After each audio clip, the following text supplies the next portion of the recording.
Due to the nature of the clips and who they belong to, I want to make this disclaimer.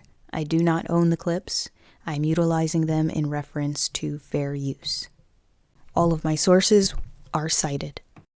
Hello and welcome to my platform. My name is Gershly Karen Pierre, and you are listening to a pro-marriage, pro-nuclear family platform where I promote marriage and the nuclear family, especially within vulnerable communities where we are typically undermarried. Two news reports from CBS News, but both from different decades. One news report from January 1986 projected the then increasing rates of fatherless homes. The other news report, featured on July 6th, 2021, speaks about rising marriage rates in today's world. Let's look at the comparison between both news stories. The essence of the report is that the black family, particularly in those poor ghettos, is continuing to be torn asunder. And I have remarked, as I've been reading what people have said about the documentary, that among black citizens and white citizens, there is surprise to hear this information. Yes, this is an issue that we swept under the rug back in the 1960s when it was first raised.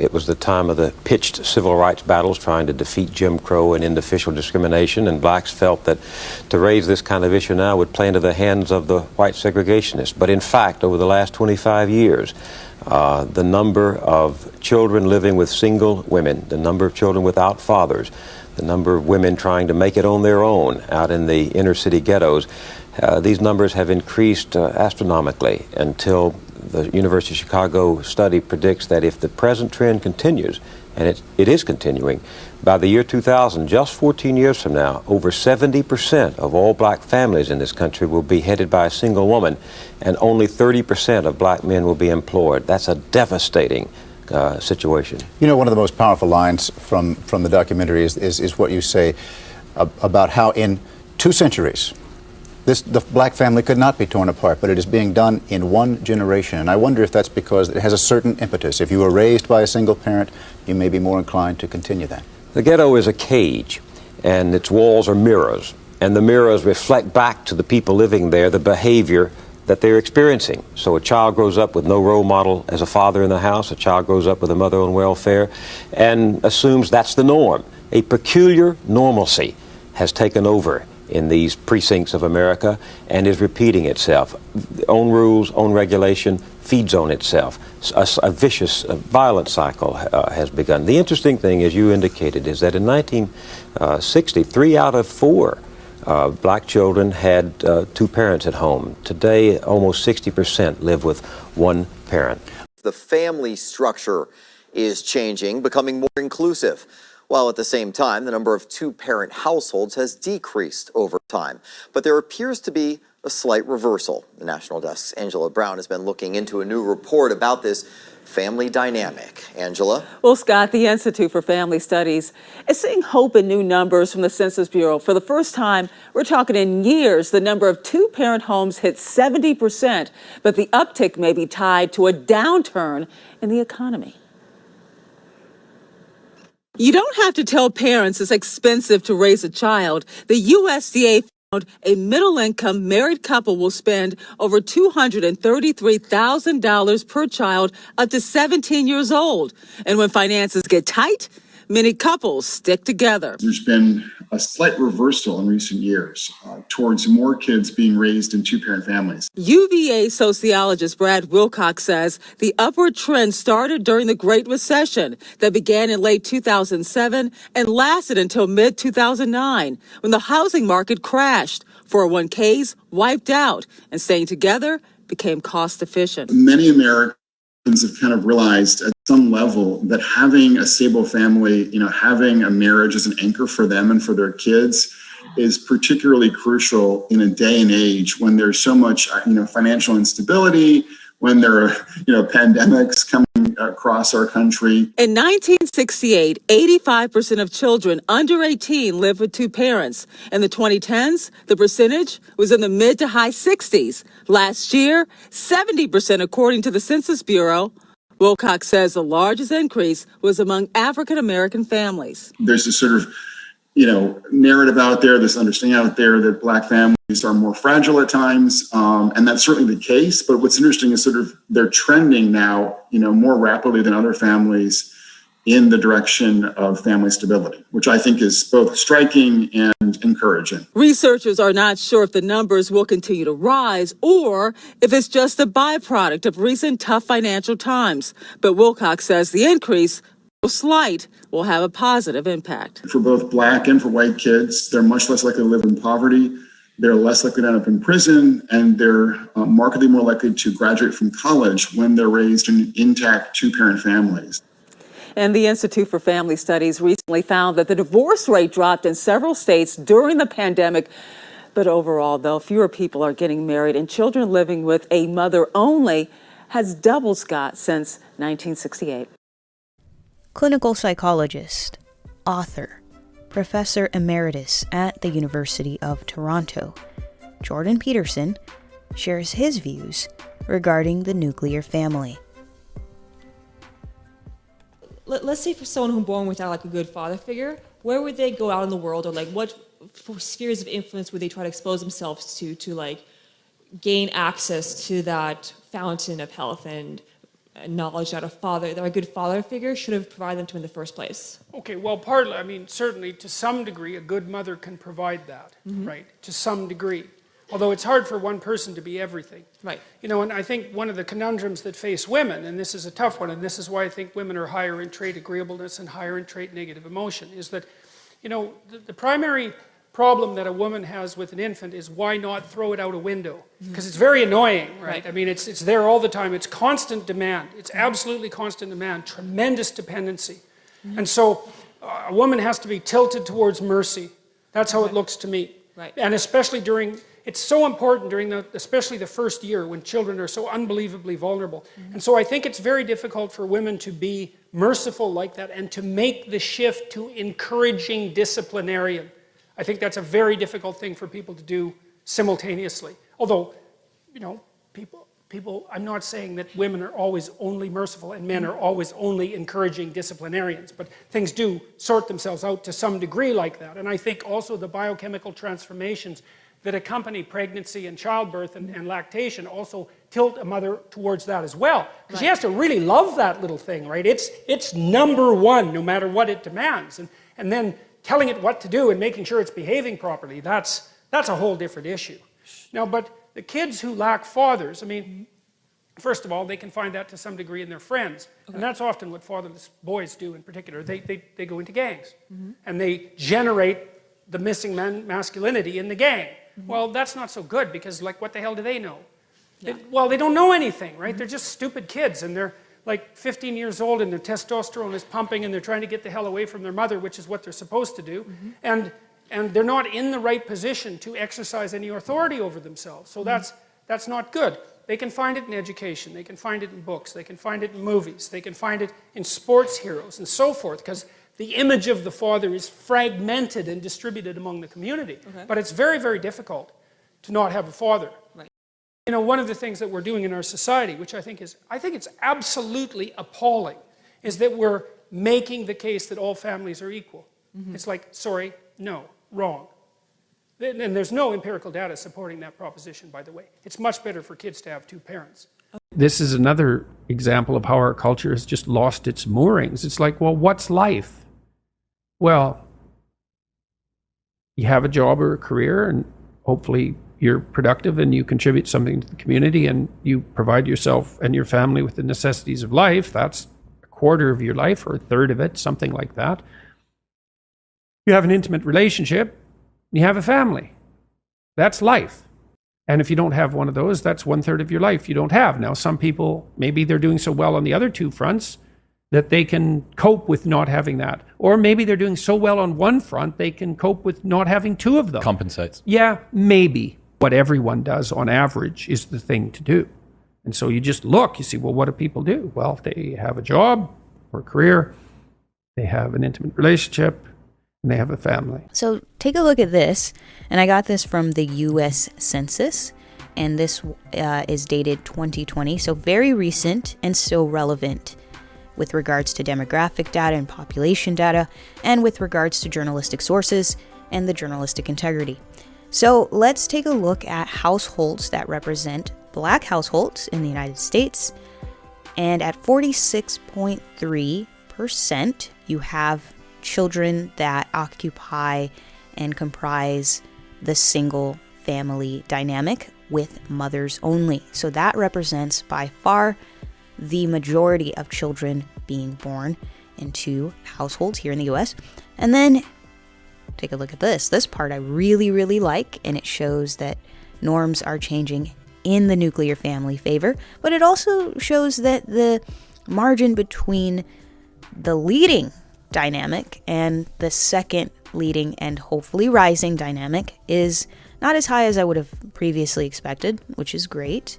That's not to say that it's always been this way, but it just shows that we are shifting tides.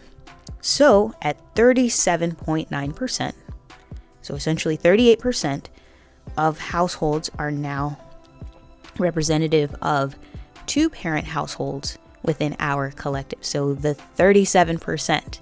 We are the 37%, those of us comprised within nuclear families. We're born in it, or, ideally there will be more people trying to make up that number. Those who are trying to get married will also feed into that number, so that next time we cite the data in maybe 4 years or 5 years from now, it could be something a lot different, illustrating shifting norms. I'm very encouraged by this. And at 3.4%, that's a pretty small number, thank goodness, two parents represent cohabitating, not married norms. So that's smaller than some would suggest, because as what I was hearing, at least just without data, but just people citing their beliefs. And I've listened to different videos on the subject, or just watched different comments on the subject. Thank God, only 3.4% of people represent cohabitating families that are not married. Because when I've looked at the data of cohabitating unmarried families, the rates of their relationship ending is at 2 times higher than those who are married. So it's not a successful parenting norm. It's not a successful marriage norm at all. It's essentially part of the 46% of single families, because since those relationships are doomed, they will contribute to a broken home model.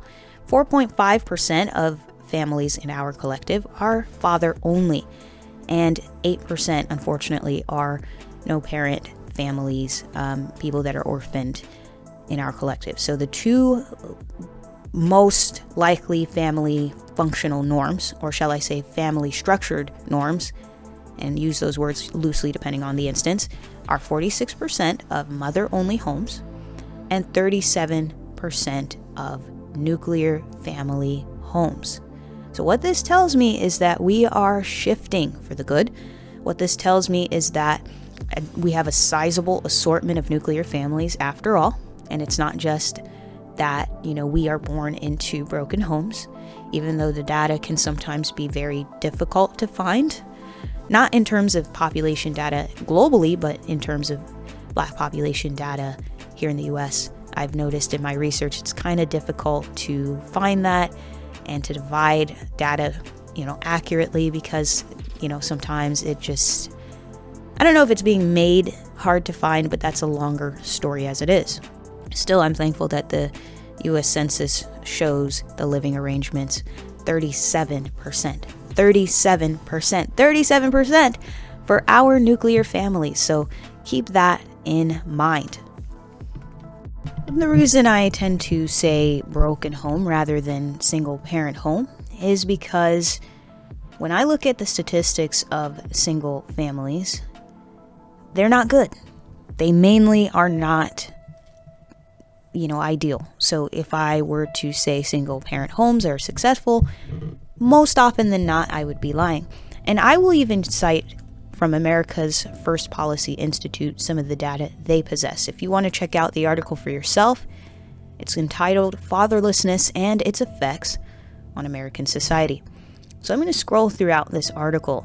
There are different stats that I thought were extremely discouraging, and I don't know how I can look at that and say, wow, that's ideal.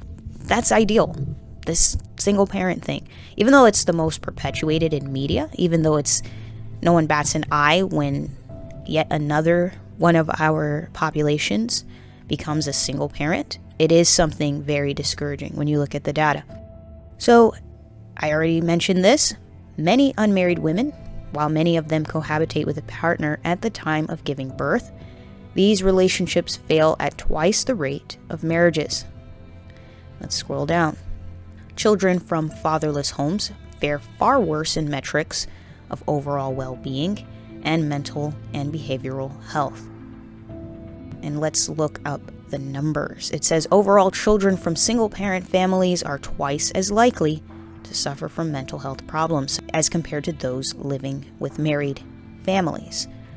Research suggests that high-risk children in single-parent homes have nearly 5 times greater a chance of developing mood disorders than those in dual-parent households. And this is even when controlling for household income, age, and depression status of their parents. 90% of all homeless and runaway children, 63% of teen self-harm deaths, and 85% of children and teens with behavioral disorders comes from fatherless homes. 25% more likely are the people who are in fatherless families to raise their children into poverty.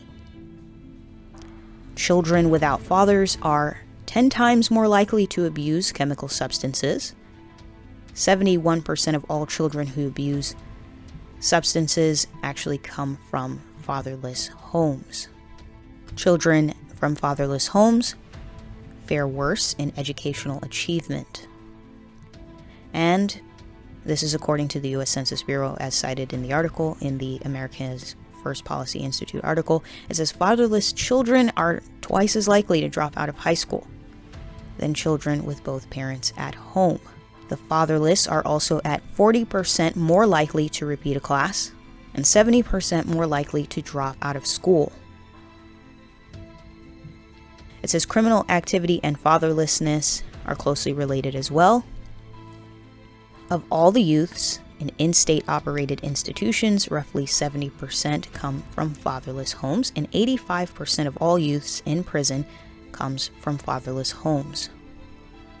On the whole, fatherless kids are 20 times more likely to be incarcerated and 11 times more likely to exhibit violent behavior than children from two-parent households.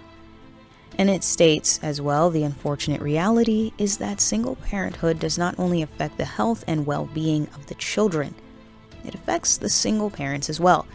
Both lone fathers and lone mothers have higher rates of mood disorders and substance abuse disorders than married parents. And single mothers fare about twice as poorly as single fathers in this regard.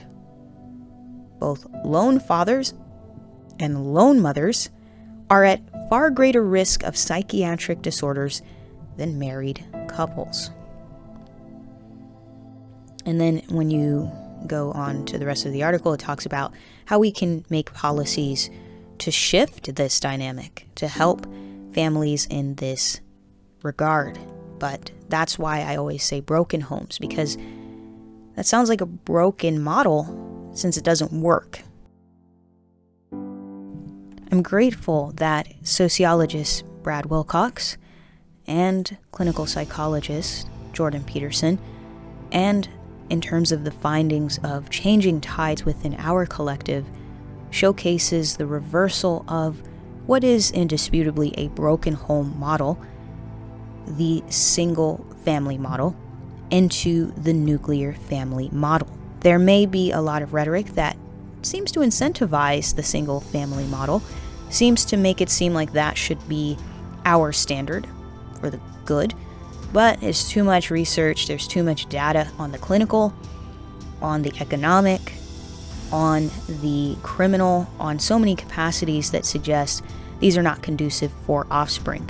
Never mind what I showed in the America First Policy Institute article about fatherlessness, that this isn't even conducive for single mothers or single fathers in terms of their mental health So having a nuclear family and then compounding that according to larger extended family pools is an ideal standard, but that there is no family standard that can replace, as per data, the nuclear family structure, even with reference to extended families raising a person's child that's in their family. That still doesn't, as per the research that I've looked at, it still doesn't replace the nuclear family, because nothing replaces the father, at least according to the data, with regards to children and behavioral and emotional issues.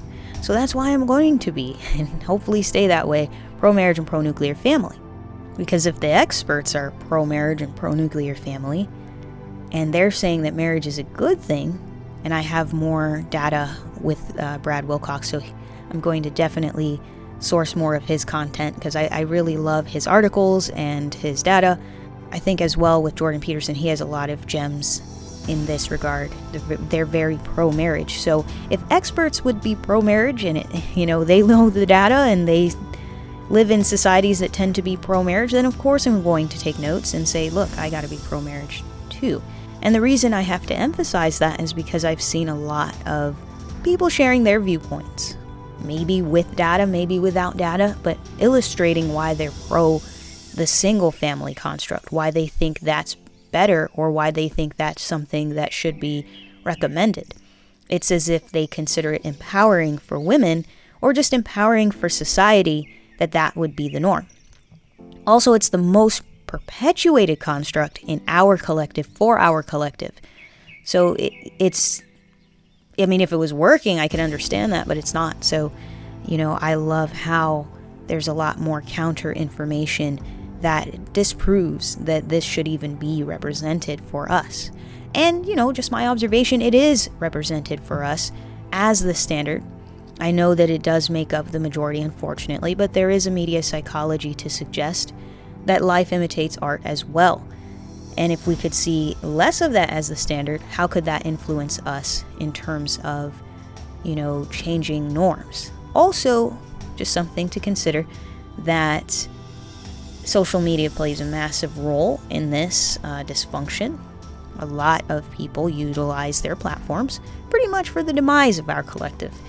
Whether it's the bickering, the bashing, the saying how much women are this or men are that, it's really silly, because once again, these could be resources. These could be people that you form nuclear families with.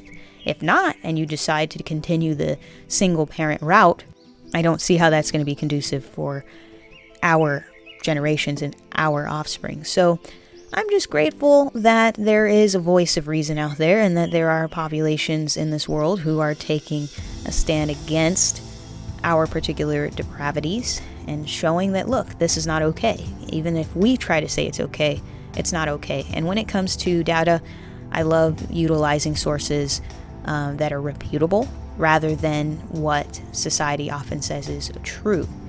And there is too much to suggest, once again, we are not to be worried about the single parent dynamic. And what I just read with the America First Policy Institute is just one source. I have many more.